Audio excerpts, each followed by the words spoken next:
اور یہ focal person کا یہ شوشہ جو چھوڑا ہے، فوکل پرسن خان نے 3 پہلے مقرر کیے اور 3 آج نہیں کیے ہیں، تو 6 لوگ ہو گئے. اب 3 نئے کرنے کے بعد خبر کو یہ رنگ دے رہا ہے کہ جی فلاں اور فلاں کو نکال دیے، جو جھوٹ ہے. اور دوسری بات یہ ہے، یہ جو حرکتیں ہو رہی ہے ہمارے پارٹی کے کاز کو نقصان دے رہی ہے. ہمارا واحد فوکس ہونا چاہیے احتجاج پہ، ہمارا واحد فوکس ہونا چاہیے پروٹیسٹ پہ اور جلسے جلوس پہ. یہ بتائیں کہ لوگوں کو شرف مدد سے مسئلہ کیا ہے؟ نہیں، جس وقت شرف المروت تھا اور جب لوگ آئے 8 فروری کے بعد، اب وہ اپنا مقام بنانا چاہتے ہیں اور ہم چاہتے ہیں کہ بنائیں، لیکن آئیں روڈوں پہ، سڑکوں پہ، مار کھاؤ، پرچے کھاؤ، لڑو خان کے لیے، پارٹی کے لیے جدوجہد کرو، تب ہی ورکر کے پاس قبولیت ہوگی. ورکر میں دستخوشی میں تو میرے ساتھ نہیں ہوا ہے، انہوں نے میری اسٹرگل دیکھی ہے، میری جدوجہد دیکھی ہے اس وقت جب کوئی نہیں تھا. تو یہ بتائیں سر کہ اب پارلیمنٹ میں بھی پی ٹی آئی کے اپوزیشن لیڈر بھی آ چکے ہیں، پبلک اکاؤنٹس کمیٹی کے لیے آپ کو نامزد کیا گیا ہے، لیکن سنا ہے، خبریں یہ ہیں کہ شاید آپ سے بہت زیادہ خوف اور ڈر ہے، آپ کو شاید پبلک اکاؤنٹس کمیٹی کا چیئرمین حکومت نامزد نہ کرے، رکاوٹ ڈالے. تو کیا اس پہ آپ کا سٹانس ہوگا؟ کوئی میرا رزق رک جائے گا؟ ہاں، یہ پبلک اکاؤنٹ کمیٹی ہو یا جو بھی ذمہ داری ہو، وہ جو اللہ نے لکھا ہوتا ہے نا، اس کو نہ شہباز شریف ٹال سکتا ہے اور نہ میرے سیاسی مخالفین ٹال سکتے ہیں. باقی جو ہیں، ایک 2008 سے یہ اپوزیشن کے پاس یہ منصب آیا ہے. اب اگر میری وجہ سے یہ چینج ہو جاتا ہے تو یہ بھی معنی رکھتی ہیں کہ کم از کم، اور ڈر اور خوف ان چوروں کو ہوگا جو احتساب نہیں چاہتے ہیں پاکستان کے خزانے کا صحیح معنوں میں. سر یہ بتائیں کہ آج کے پی اسمبلی کی پہلی مرتبہ نمائندگی سے محروم کر دیا گیا، سینٹ الیکشن ملتوی کر دیا گیا، اس کو آپ کیسے دیکھتے ہیں؟ الیکشن کمیشن کہہ رہا ہے کہ آپ نے لیول پلینگ فیلڈ نہیں دی وہاں پہ ووٹرز کو، اس لیے ہم الیکشن کو ملتوی کر رہے ہیں.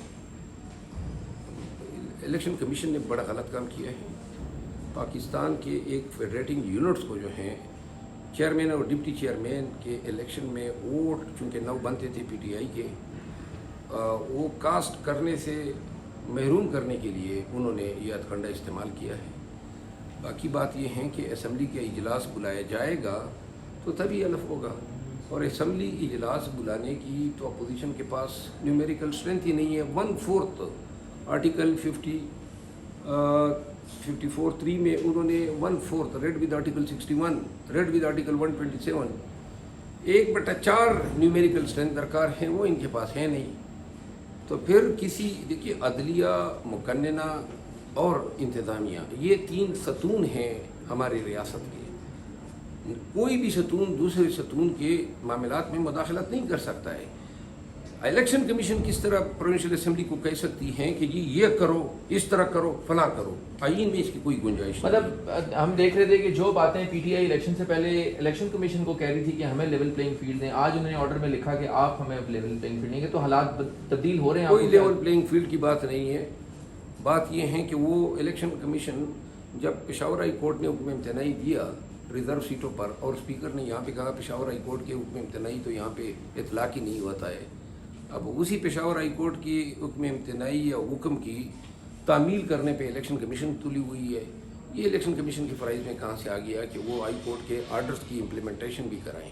یہ بتائیں کہ آج اسلام آباد ہائی کورٹ کے 6 ججز، 8 ججز کو بلکہ سارے ججز ہی آ گئے ہیں، اس میں سب کو خطوط بھی آئے ہیں، کچھ زہریلا مواد بھی آیا ہے، کچھ مواد اور بھی آیا. تو یہ کیا کس طرف جا رہا ہے سلسلہ؟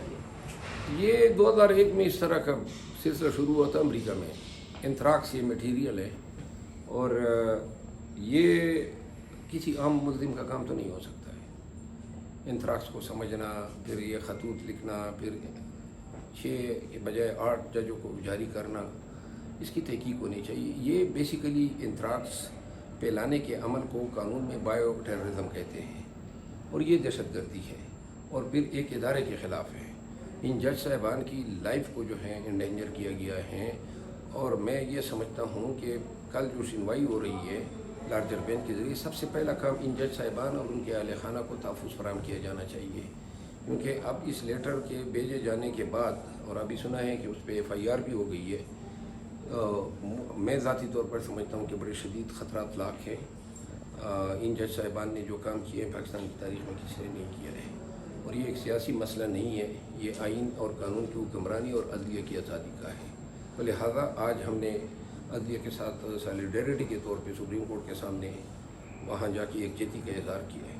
سر آخر میں یہ بتا دیں کہ اب حکومت یہ کہہ رہی ہے کہ پی ٹی آئی اب ہمارے ساتھ بیٹھ جائے اور اب ملک کے مسائل بہت زیادہ ہیں اور مل کے ملک کے مسائل حل کر لیے جائیں، تو کیا آپ کا میسج ہوگا ان کے لیے؟ بس اگر آپ کے گھر میں ڈاکو یا چور آ جائیں نا اور وہ سامان یا ڈاکہ ڈال کے باہر نکل کے کہیں آ جاؤ جی اس میں کون سا برتن واپس آپ کو دوں، اگر اس پہ مفاہمت کرتے ہو تو کر لیں، تو ایسے ڈاکو سے کوئی